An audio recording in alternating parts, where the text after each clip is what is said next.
Hello, this is Dr. Russ, chiropractor in Portland, Oregon, mostly focusing on myofascial work and rehabilitation for spinal injuries. Particularly lately, we've been talking a lot about disc injury and the recovery from disc injury.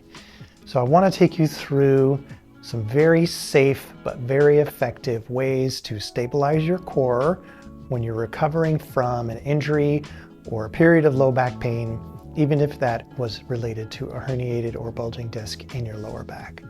The keys to this are, number one, you do not want to re-injure yourself. And number two, we want to be able to move forward and re-educate and reconnect to our lower body in a way that is effective in creating stability through our spine. Let's start just by connecting to this part of our body. You may be in some pain. If you are, and what we're doing is hurting you, I really encourage you to stop. If you're in pain and what we're doing is either making you feel better or not affecting your pain either way, then that's a green light to continue.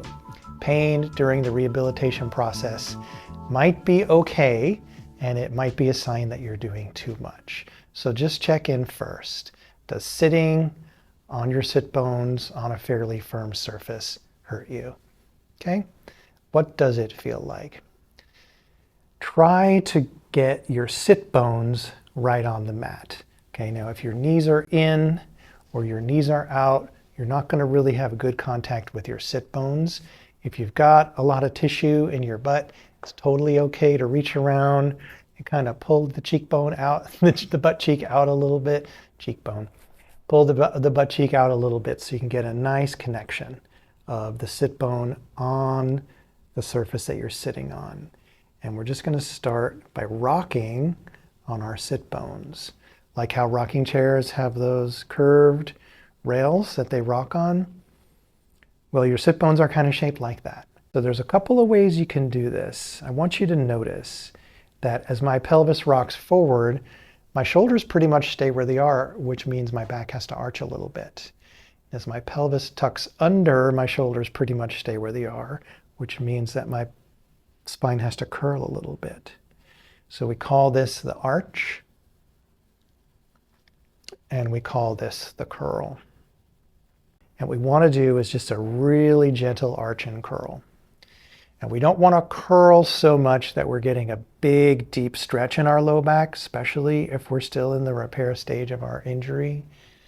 We just are trying to get a little bit of movement through the spine, just enough to feel. Because remember, sensing is really the first step. You need to be able to sense your body before you can strengthen it. And we're just going to arch and curl for another minute. Take a moment to notice what your feet are doing as you do this. So you can see my feet aren't moving on the floor.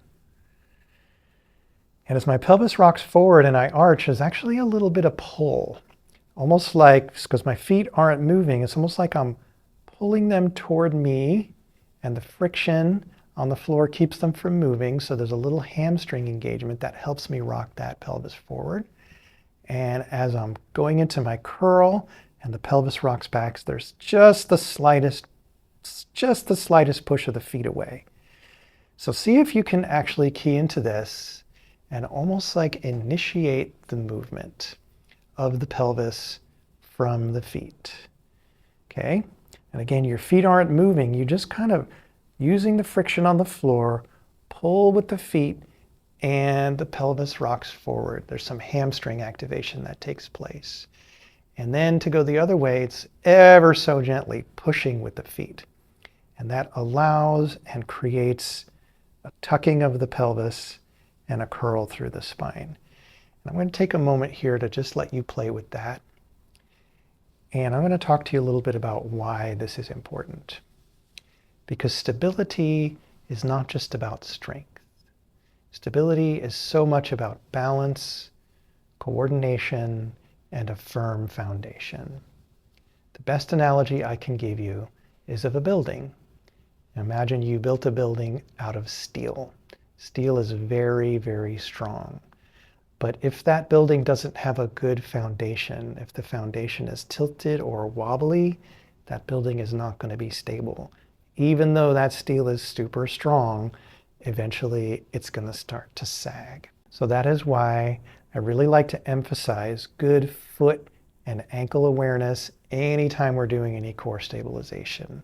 I've got lots of videos on my channel and more coming about strength, stability, and coordination through your feet. It's so important.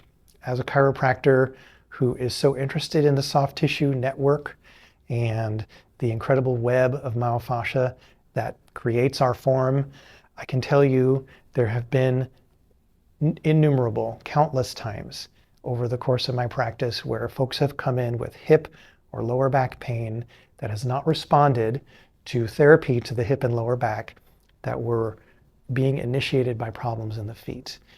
Overpronation, weakness, or really much more commonly, the feet being sort of bound up because their shoes are too tight or the toe boxes are too small. And so the foot bones stop being able to move and the kinetic chain forces compensation into the knee, the hip, or the lower back and creates problems there. Okay, so we've done some arching and curling, and what we're going to do now is sort of similar, but it's side to side, okay? So I'm trying to keep the weight between my sit bones more or less even. Okay, what I'm not doing is like picking up my right sit bone, not picking up my left sit bone.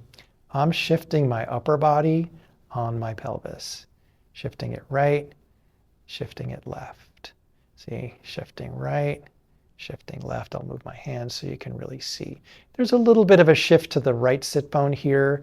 Here, instead of 50-50, it's maybe 60% right sit bone, 40% left sit bone. Here, it's maybe 40% right, 60% left, but it's slight. It's slight. And I really, as I'm shifting left, I want to commit to being on the right sit bone. And as I'm shifting right, I want to commit to being on the left sit bone. So we're sort of training a side-to-side movement through the spine. And again, key into your feet.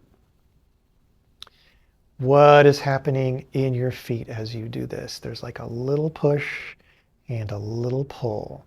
So instead of both pushing and both pulling like we did in the arching curl, here as I shift left, it's really just the right one pushing.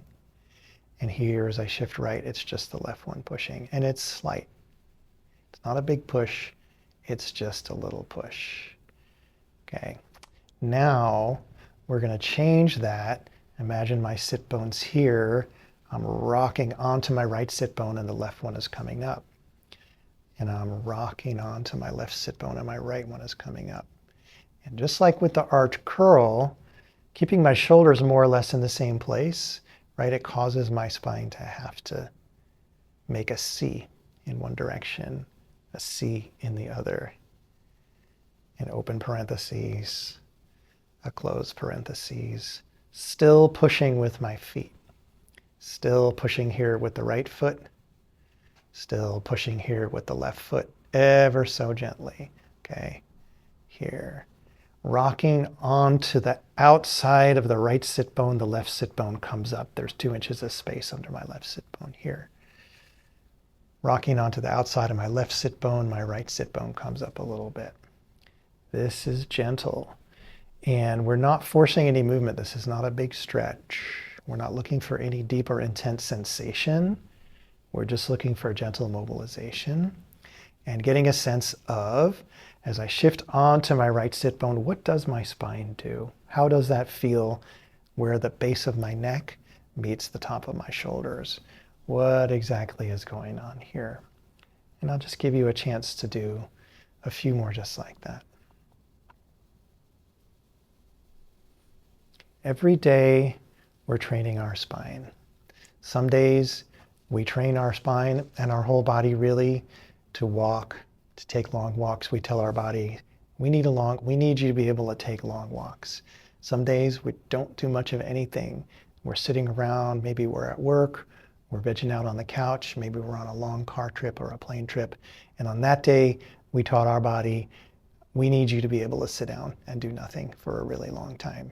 So it's really important most days, as much as possible, to get as much activity as you can so that you're teaching your body, I need you to be active.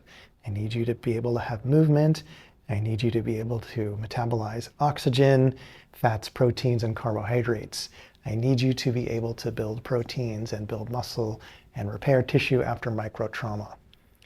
So this is one way for us to very gently reinitiate that process if there's been an injury to our lower back or our lower body. Okay, the next little piece we're going to do is rotation. Okay, so you can see I just sort of naturally opened my knees a little bit to give my pelvis a little bit of room to turn.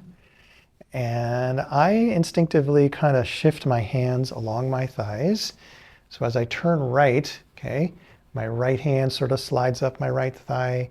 My left hand slides down my left thigh till I come to the inside of that knee. So I can, if I want, give a little tiny push. Little tiny push.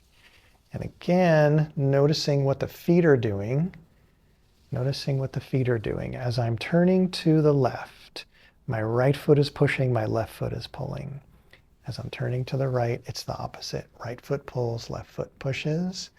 So the movement, in some ways, is really being initiated by my feet and expressed through my spine into my shoulders and hands. And boy, if we could figure out a way to live our lives like that, I think our myofascial systems, our nervous systems, so therefore our whole structure would be so much happier. So that's just a few minutes of gentle mobilization of your spine, very, very safe. If you happen to be repairing or rehabilitating from an injury, this is something that you can do. Now, if you're just into that repair stage and you're not sure if you're ready for what we just did, I recommend give yourself 24 to 48 hours and see how your body responds. Does that kick off a painful episode? Does it make you feel like you got set back a little bit? If so, you're not quite ready. If it makes you a little bit sore for maybe 12 or 18 hours, and then you're fine, you wake up and you're recovered and you're fine, I think that's great. Soreness is totally okay. Give it another day and then do it again. Don't push it. Be conservative, thinking about long-term success and a long-term incremental step-by-step return to full function. It happens a little bit at a time. I really want to thank you for watching and taking the time to nourish your spine and nourish your body, to get in touch with your lower body and give it some nice healthy movement. This has been Dr. Russ. Thanks for watching.